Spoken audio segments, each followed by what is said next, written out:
The Vikings get a benefit that the Lions don't because, and think about this, you got 9 road games for the NFC teams this year.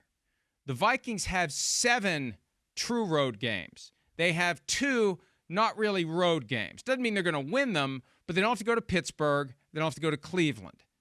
They're going to Ireland, as are the Steelers. They're going to London, as are the Browns. There's an advantage to that in that they don't have 9 true road games. The Lions do.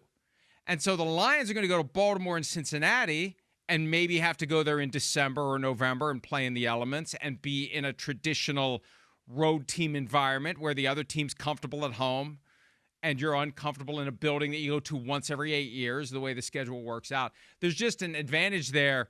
On the surface, it's, oh, God, they got to travel. But yeah, they're staying for the whole week. They're going to play 2 games there. It's one trip over, 2 birds with one stone. And it just gets back to this. The Lions have just little things that can add up and accumulate. And you never know where that thing is going to be, Chris, that makes the difference when it's time to look at the final schedule and somebody wins on a tiebreaker or one game or whatever. There's a lot of little things that can go into that. And the Lions having 7 outdoor games this year in traditional road team capacity, while one of their top rivals has 9 road games, but only 7 where they have to leave. I thought of that yesterday. I wrote something about it, and it's just a little thing.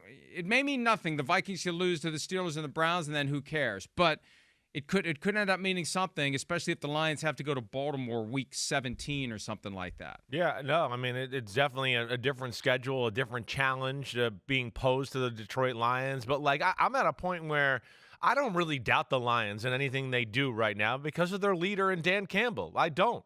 And I expect even with Johnny Morton, it might not be quite as perfect on the offensive side of the ball as it was with Ben Johnson, and they might have to work out some kinks early on. But, man, I still look at them and just go, wow, they're definitely one of the most talented teams in football. Yeah, they got a few different guys on the offensive line, but other than that, I feel like the core part of the team is still there. I mean, all the playmakers are still there. You worry about one of the things I had to answer on my podcast on Monday was hey, can Ben Johnson feed all these weapons in Chicago? And I went, well, he fed them all in Detroit, so I think he can do it there too. And that's what I expect Johnny Morton to do. I mean, we were talking about it just the other day. I mean, it's a 1,400-yard rusher which probably should have been another 1,000-yard rusher in Montgomery if he doesn't get hurt. Jamison Williams, we're going to talk about him in a minute. Yeah, he's on the precipice of being a superstar. He's one of the few guys in football that we sit here and go, is he faster than Tyreek Hill now? I don't know. It's kind of close. I mean, so we know that. The tight end is a budding superstar in Laporta. Penei Sewell's phenomenal. The defense is really damn good too.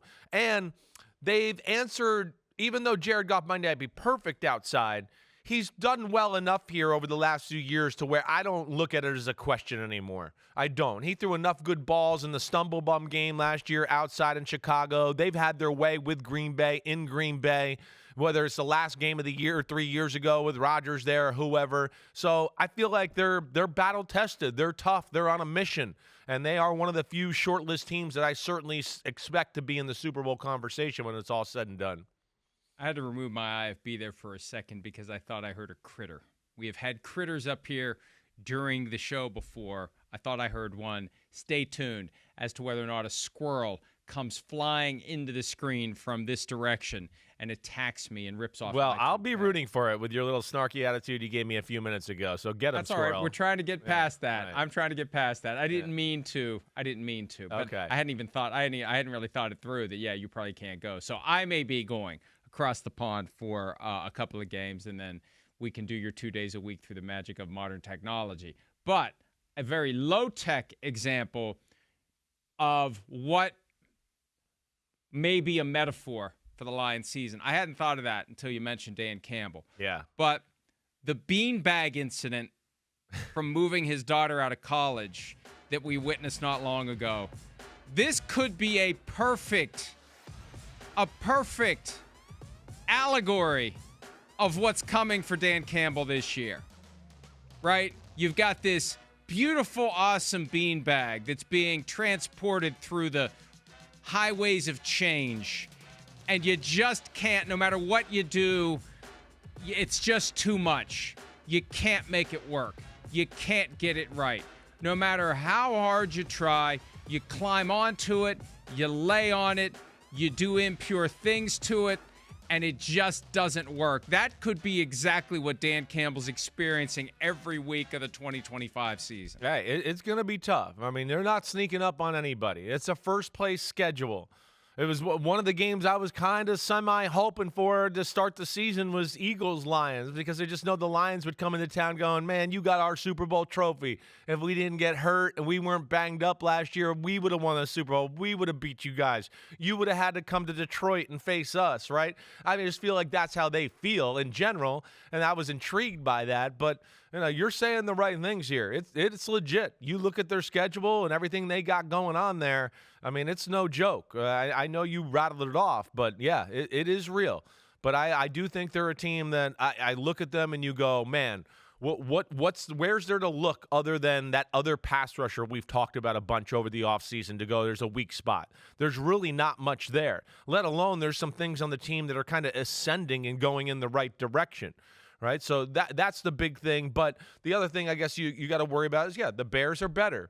The Vikings could be better. They've done better on their roster, but it's the rookie quarterback. We know Green Bay's going to be highly motivated and go, we didn't play our best football even though we got in the playoffs last year.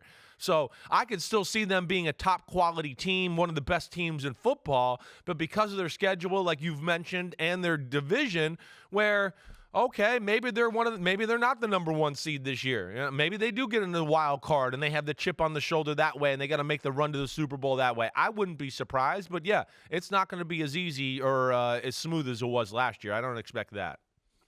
I like your argument about the Lions' attitude toward the Eagles and why they would want to get them right out of the gates. I have a feeling that maybe somebody in that organization looks at what happened in the postseason and thinks, okay, the Commanders really stuck it to us, and the Eagles beat the shit out of them. Yeah, right. Maybe it's good we didn't play the Eagles. Maybe then. I mean, they were limping, right? They were not the same team at that point. The defense was very much undermanned, and that's what I think we saw.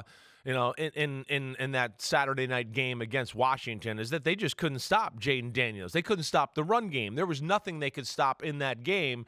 And as awesome as Detroit Lions offense is, and they were keeping pace there for a while, unfortunately, that was the night where Jared Goff made a bad decision or two, and they couldn't keep the track meet going and stay up with them that way, and they fell off. But yeah, you're right. I mean, a healthy Detroit Lion team, I think it's a nail biter between the Eagles. The Detroit Lion team we saw on the field against Washington, against that Eagle team, yeah, I certainly would have still picked the Eagles. But, we know Detroit, they're not going to back down from anybody. Now, Dan Campbell, if he had gotten the draw of going to Philadelphia right out of the gates, he would have said all the right things. He would have attacked the schedule the same way he attacked the beanbag. But at some level, they probably are hoping, not that there are a slew of easy games on the schedule this year, but they probably would like to have something manageable at home to start the year, just to get their sea legs. I hear you. With right. all the new stuff that they have on both sides of the coaching staff, offensive and defensive. And I look at this schedule and I see the Giants and the Browns due to come to Detroit. Yeah. I'm rooting for Giants or Browns to be the Week 1 game, just so we can convince ourselves that we've made this change. And if you get a 44-10 outcome, you feel better about it going into Week 2. If you have to go to Kansas City Week 2 or wherever, of the 7 places where you're playing outdoors, or Minnesota and the Rams. This is a tough schedule for the Detroit Lions and for the rest of the division. Yeah. That's the thing. It's that rotation. It's the two-pronged rotation where you get one of the divisions in the AFC, one of the other divisions in the NFC. It clicked together perfectly last year for the NFC North teams. And look at how many of them made the playoffs. Right, 3. right. This year, it's not going to be that way. It's not going to be that way. Not with the teams of AFC the North. AFC North And the NFC and East. the NFC East. It's Right. not going to work that way. No, I wouldn't think so either. I wouldn't. I mean, the NFC East between Philadelphia and Washington, and as we've discussed, I don't think Dallas is some just walkover cupcake that you're just going to be able to go, oh, well, we show up, we'll beat them. So there's going to be challenges there, and then we know the AFC North. I mean, especially if Aaron Rodgers is in Pittsburgh, you just go, wow, Cincinnati, Pittsburgh, Baltimore, those three alone are scary. So, and then like you said, that road schedule, Rams, Chiefs, Ravens, right? The Eagles on the road, all that. It is tough. It is tough, but they got a ton of football players. And I think like we talked about too, hey, Johnny Morton, yeah, he's got to find his sea legs, like you said, and get comfortable there in that spot too. But man, I expect to see a better Jahmyr Gibbs this year. I mean, Amon-Ra St. Brown ain't going anywhere. He's going to still be awesome. Laporta, I think, is still going upwards and getting better. And then you add a guy like Jamison Williams and some of the young guys they got on defense, and I go, man, I mean, Detroit they're phenomenal. Brad Holmes has built a phenomenal roster there. And, yeah, I think we're kind of all excited to see what it looks like and how dangerous they can be and if they can replicate Ben Johnson and all that success he had. Hi, it's Mike Florio. Thanks for watching PFT on YouTube. Hit subscribe for the latest news and analysis from Pro Football Talk.